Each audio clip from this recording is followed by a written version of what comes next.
Hi guys, welcome to the channel. Thanks for dropping by. Hope you enjoy your stay. We're going to watch James Acaster's Very British Drink Problem. This is from his Cold Lasagna Hate Myself tour, or show, I guess. It was a tour or show. I remember him saying how he came up with that name. I think it was on another clip. I think an interview with Seth Meyers where he talked about naming this tour, this show, the Cold Lasagna Hate Myself show. So this is, I think, just one bit from there. This is not very long. It's called, again, Very British Drink Problems. Not drinking problems, just drink problems. So Jamie Acaster is very funny. He was here a few weeks ago, I guess. He was here for the comedy festival they have. But since I've acquired aversion to other people, I didn't go. I mean, crowds, really, I don't really feel comfortable with crowds. I don't feel comfortable in a barber shop. I'm not going to go out with thousands of people sitting beside me. But James is very funny in an odd sort of way. So, he's like a young Bob Mortimer. Yeah, he's got some strange tales to tell, and he's still relatively young as compared to Bob. So I'm sure by the time he gets to Bob's age, he's going to have a trunk full of stories.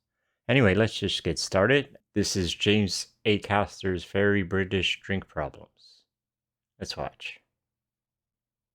Get you a bit of balance before we go into the interval. I'm going to tell you about the best year of my life. It's a bit of sunshine. 1999, easily best year of my life for loads of reasons. Went on the best family holiday I've ever been on, for one. I was 14, so I wasn't old enough to decide if I went on the family holiday or not at 14. I think when I was 16, I got given the choice for the first time. My parents were like, it's up to you this year, James. Do you want to come on the family holiday, yes or no?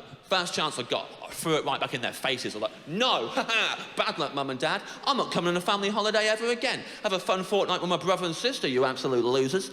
And they left. 10 minutes after they left, I'm walking around the house, whole place to myself, just like, ha ha ha ha. I'll tell you two things that I love, holidays and my family.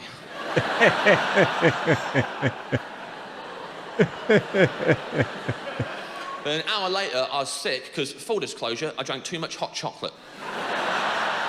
As soon as I left, I was off the leash, full-on Kevin McAllister, just sculling hot chocolates one after the other. The only time I wasn't drinking a hot chocolate was that 2-second window where I yelled freedom at the top of my voice. And then I'm in the fetal position on my parents' bed, because it's the only place that I feel safe anymore.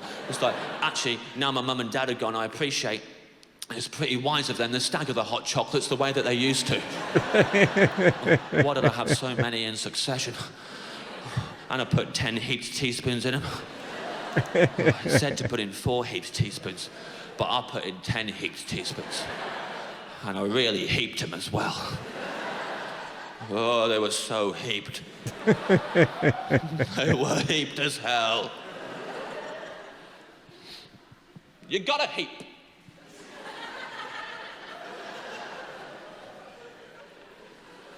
You gotta heap.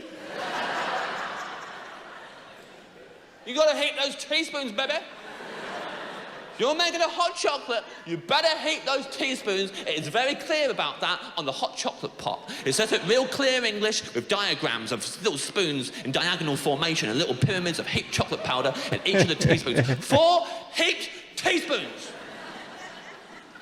Can't I just use 4 normal teaspoons? Absolutely not. Take 4 of the smallest spoons you own and heap them as high as humanly possible, please. Can't I just use a bigger spoon and do less, more manageable spoonfuls? Where's the challenge in that? Heap them high and no spillage between the pot and the mug every single time. Just put 2 dessert spoons in. Just done. Every night, that reaction. Every night of the tour, no matter where I go. suggest putting 2 dessert spoons of hot chocolate powder in. The audience was like, oh no. Oh, that'd feel wrong. It's a classic British response. Logically it makes sense, but it'd feel wrong, so British people don't like it. It's like if anyone ever makes you a cup of tea in like a clear glass mug. Look, logically, you know that's like any other mug you've ever drank out of. That's absolutely fine. As soon as you lay eyes on it, you're like... So I only like to see the top of the tea. Where all the scum and the bubbles are. That's my favourite bit. I love looking at that scuzzy, dirty top of the tea. I love looking at it. I hate it when I get a takeaway tea and they put that lid on it. All I've got is that little peephole to work with.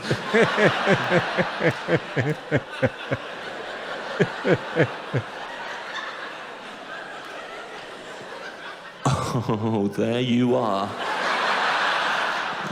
You filthy top of the tea. Oh, I'm gonna drink you first. You can't wait to get into my dirty little mouth, you dirty top of the tea, can you? Look at you. Oh, you know what they say? First in the mouth, first out the dick.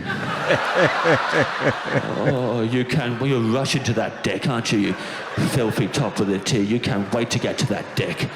You're gonna burst out that dick, land face first in some toilet water, you filthy dirty top of the tea. You want to just splash in that toilet water and then have all the other piss just shower down on top of you. Oh, I bet you're crossing your fingers you're part of a piss-poo double-up, you dirty top of the tea. Straight in the mouth, out that dirty dick, straight in that dirty toilet water, and then just shower in the piss and the shit. Oh, baby. You dirty top of the tea, you so dirty.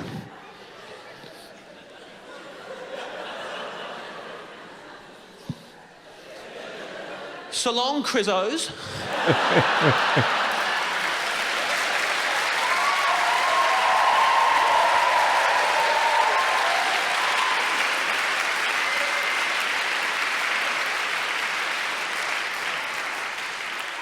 Look, I don't enjoy that bit any more than you do. It's not my sense of humour. It definitely doesn't suit my persona. It's very much not my type of comedy, but if it'll nudge a few Baptists out the door, I'll say it. Get out of here, you Bappies. Bloody Bappos. Oh, damn Bappos turning up at my gigs. Fucking so long, Bappos. So that was James Acaster's very British drink problem. Too much hot chocolate. Alright, he was pretty funny. Yeah, I don't know. He looks at things from a unique angle, I guess. And he's like I don't want to say it like a child, but yeah, he's childish, I guess, in his humor. You know, he sees things like a child or responds childishly. But it makes him very funny. So thanks for watching. Be sure to like the video if you liked it and to subscribe to the channel. And we'll see you in the next one. Have a nice day.